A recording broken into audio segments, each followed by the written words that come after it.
Two people share the same office building, earn nearly identical salaries, and leave work every single evening, one headed toward a seven-figure net worth, the other toward a retirement funded by anxiety. The only place you can see the difference between them is in the parking lot. Daniel pulls into the garage every weekday at 8:52 a.m. behind the wheel of a silver Audi Q7. He's leasing for $910 a month on a 39-month contract. He doesn't take the first available space. He takes the one beside the glass lobby doors, the spot where the finance team can see the car through the window during their Monday morning stand-up. Daniel is a senior account manager. His base salary is $97,000 a year. When prospective clients come in, he's the one who escorts them out and makes sure the Audi is the last thing they notice before stepping into a cab. The lease isn't mobility, it's a costume. It's the signal he's transmitting to every person who walks past that car, a signal funded by monthly payments that quietly drain the future he says he's building. Across the same garage, in the far rear section near the stairwell exit, Sandra parks at 8:19 every morning. She drives a 2019 Honda Accord she purchased owned 2.5 years ago for $21,800 in cash. There's a faded scuff along the passenger side door she's never had touched up because the car runs perfectly and cosmetic repairs don't affect performance.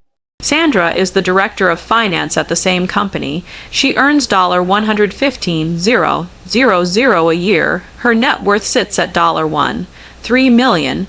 Daniel's net worth is $14,000, split between a $401k he contributes 3% of his salary to and a credit card balance he's been rolling over since a home renovation he financed 2 years ago. Daniel appears successful. Sandra is successful. The office building treats them as peers. The savings account does not. The chasm between their financial realities wasn't caused by a difference in talent, education, or opportunity. It was built decision by decision, dollar by dollar over years, and if you could trace it back to a single category of spending that amplified every other gap, you would arrive at the vehicle. Parked in front of that glass lobby every single weekday morning, one chose the appearance of wealth. The other chose the accumulation of it. The car was the first divergence. Everything else followed. This video is about something most financial content refuses to say plainly. The vehicle you drive is probably the most consequential financial choice you make on a recurring basis, not because Cars are special, but because the decision reveals the philosophy that governs every other financial move you make. And the data on what genuinely wealthy people actually drive will almost certainly surprise you. Let's start with the numbers because they are genuinely startling. Research from Thomas Stanley's comprehensive national survey of millionaires found that the median amount millionaires spent on their most recent vehicle was $31,367. For individuals worth $10 million or more, the Decam Millionaire category, that median climbed to just under $42,000. Hold that figure against this one. The average American new car transaction has now pushed past $48,000. That means a typical consumer is spending more on their vehicle than the average millionaire spent on theirs. Read that again slowly. The ordinary American is outspending the millionaire at the dealership. An Experian automotive analysis found that 61% of Americans earning over $250,000 annually drive a Honda, Toyota, or Ford. 61%. These are households that could comfortably absorb the cost of a Range Rover without blinking, and the majority are arriving at work in a Civic, a Highlander, or an F-150. Only 39% of that high-earning group chose a luxury marque at all. What does the millionaire top brand list look like? Toyota in first place, Honda second, Ford third, Mercedes didn't appear until fourth, BMW fifth. More than half of millionaires in Stanley's research were driving vehicles over 2 years old. The average millionaire's car was approximately 4 years old with around 41,000 miles on the odometer. These are not people who couldn't write a check for something newer and shinier. These are people who have developed a different relationship with money than the culture around them promotes, and the car is where that relationship is most visible. Here's why this matters so much more than it looks. Vehicles are the single most powerful wealth, destroying consumer purchase in the American economy, with one partial exception: housing. And unlike a home, which can at least appreciate in value over long enough time horizons, a car starts shedding value the second the title transfers to your name. A brand new vehicle loses approximately 20% of its value within 12 months of purchase. By year 5, roughly 40% of the original price has evaporated. By year 7, most vehicles are worth less than a third of what the buyer originally paid. Meanwhile, the average new car monthly payment in America reached $767 in late 2025, per Experian data. A growing number of buyers are now carrying payments north of $1.00 per month. Loan terms of 84 months, 7 full years, are no longer unusual. What that means in practice? Millions of Americans are writing monthly checks on a vehicle worth less than what they still owe on it. They're inverted, upside down on a depreciating object, month after month, instead of compounding that cash in something that actually grows. Now let me show you what the math actually looks like, because this is where it stops being abstract and starts being painful. Daniel leases his Audi Q7 for $910 monthly. Across the 39-month lease term, he transfers $35,490 to the leasing company. At contract end, he owns precisely nothing. He walks back into the dealership and initiates a new lease because returning to something less conspicuous feels psychologically intolerable. He will repeat this pattern for roughly 3 decades of his earning life, averaging around $850 per month for vehicles he will never own outright. Sandra paid $21,800 in cash for her Accord. She'll operate that vehicle for 8 years. Factoring in purchase amortization, routine maintenance, and the insurance difference between her policy and what Daniel pays on a luxury vehicle, her total monthly transportation burden averages approximately $310 across the life of ownership. After 8 years, the Accord is still running reliably. She sells it for $500, rolls that toward a comparable used vehicle for $22,500, and repeats the same cycle. The monthly gap between their approaches is roughly $540 per month invested at an 8% average annual return over 30 years does not produce a modest supplement to retirement savings. It produces $805,000, nearly $1 million from a car payment differential. That is not a projection built on optimistic assumptions. That is the mathematically predictable output of compound growth applied to a recurring gap most people treat as inconsequential. It's the operational difference between stepping into retirement with genuine financial options and stepping in with nothing but anxiety and regret about the years you can't recover. Sandra's $1. $3 million net worth was not inherited. According to the Ramsey Solutions National Study of Millionaires, 88% of American millionaires are entirely self-made. Sandra is in that group. Her wealth is the accumulated product of the gap between her income and her expenditures. And the vehicle is where she defends the largest portion of that gap every single year. Her car decisions alone account for an estimated $650 of everything she has. More than half of her total net worth traces directly to a recurring transportation choice she made in her late 20s and has simply repeated on schedule ever since. The Ramsey study also found that 94% of millionaires consistently spent less than they earned. Just 31% averaged 6-figure income during their working years. A full third of the millionaires in that study never earned $100 in any single calendar year.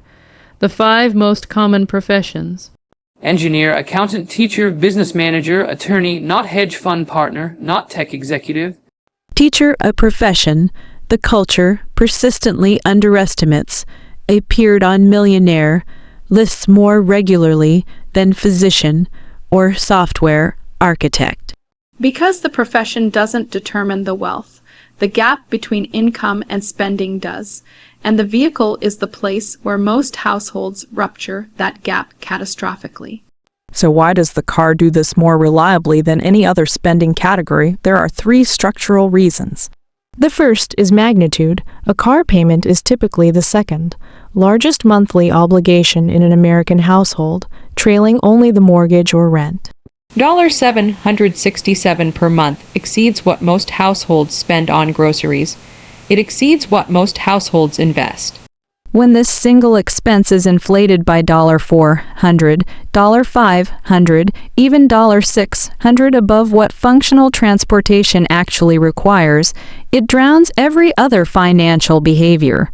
You can stop buying coffee odd at every subscription, pack lunch 5 days a week, negotiate your phone bill, and the combined savings from all of those habits will not compensate for the difference between a $350 car payment and a $851.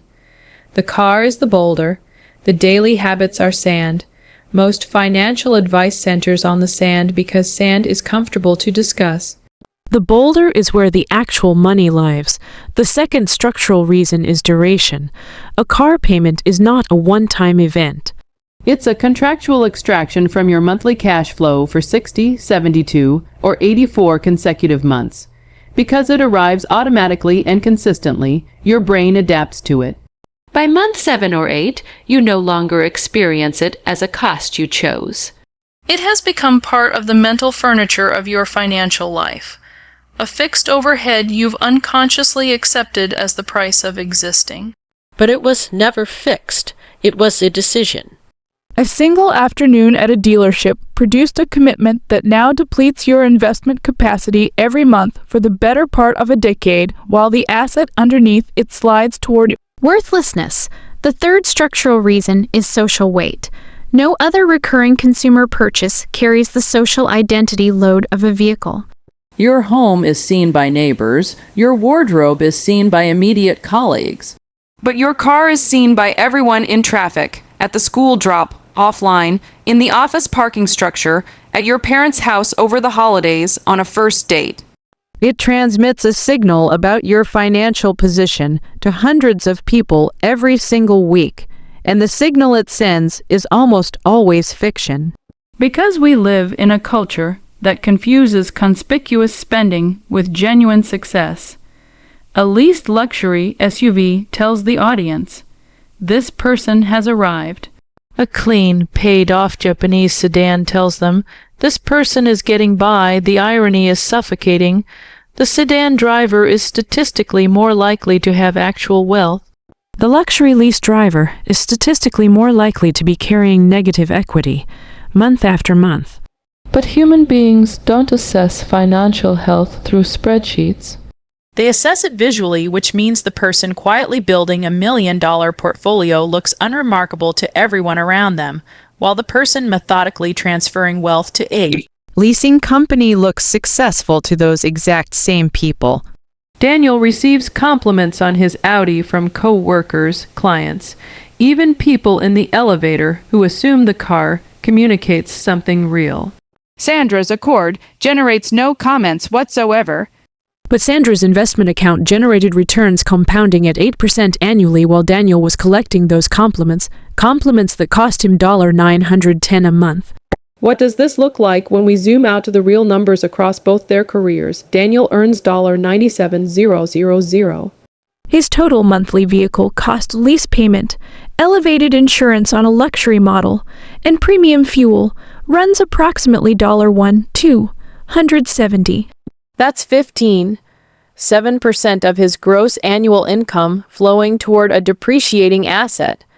The standard financial planning guideline places total transportation costs at or below 10% of gross income. Daniel is 57% above that threshold every single month for the duration of every lease term he signs. Sandra's all in monthly transportation cost, averaged over the full ownership cycle, comes to approximately $470, including the amortized purchase price, maintenance, insurance, and fuel. On her $115,000 salary, that's roughly 9% of gross income, she is operating at roughly half the recommended ceiling. The annual dollar gap between their approaches is approximately $9,600. That's the amount Daniel is redirecting every year from wealth building to vehicle operating. Every year, compounding opportunities are forfeited. Every year, Sandra captures those same opportunities in a low-cost index fund, where they accumulate silently and relentlessly. Here's a detail that stopped me when I first encountered it. In The Millionaire Next Door, Thomas Stanley identified a subgroup he called used vehicle-oriented buyers. These were millionaires who reliably purchased pre-owned vehicles rather than new. Across every metric Stanley tracked, this group outperformed. They had the highest frugality scores in his entire database. They also had the highest ratio of net worth to income, meaning dollar for dollar of salary earned. The used vehicle buyers accumulated more wealth than any other subgroup. They invested a larger share of annual income. They were the most consistent savers, the most disciplined compounders, and the most resistant to the lifestyle expansion that erodes financial progress. Stanley's conclusion was unambiguous. Frugality was a primary driver of their wealth. Their restrained spending created the capital base they then deployed in investments. They were not frugal in spite of being wealthy. The frugality was the mechanism that produced the wealth. As Stanley noted, the car wasn't a sacrifice they endured.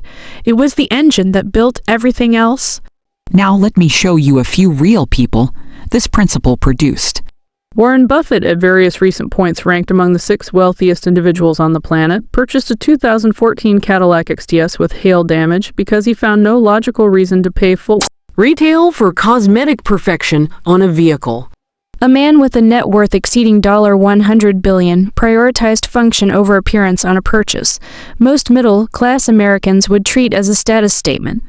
Mark Zuckerberg has been documented driving an Acura TSX and a Volkswagen Golf GTA vehicles in the $25,000 to $35,000 range. Ingvar Kamprad, founder of IKEA and one of the most consequential wealth builders in European history, drove a 1993 Volvo 240 well into the 2000s.